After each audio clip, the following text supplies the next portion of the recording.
Magandang balita ang pagkakaalis ng Pilipinas sa Financial Action Task Force Gray List matapos ang mahigit sa 3 taon. Sa programang Mike Ave Live, sinabi ng financial analyst at economist na si Professor Astro del Castillo na makakaakit ito ng mas maraming investment sa bansa at mas lalo pang magtitiwala ang mga investor at financial institutions. Makikinabang rin aniya ang iba pang korporasyon, maging ang overseas Filipino workers dahil mas mababawasan ang kanilang transaction cost sa ibang bansa.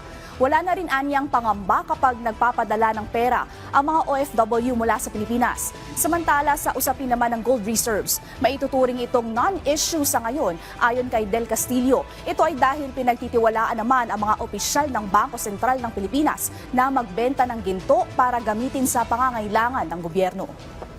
Minsan nagbebenta ka rin ng ginto para gamitin sa mga pangangailangan ng gobyerno. At minsan kasi pag sobrang taas na yung produkto, tama rin naman na ibenta mo sa mataas na halaga, no? Para magamit ng maayos, no? It's a matter of managing it. Okay. So for now hindi naman natin nakikita na may mali siya. At noon pa naman ay na-declare na rin niya last year pa, no, na kung paano nila ginagamit itong asset na ito, itong gold na ito.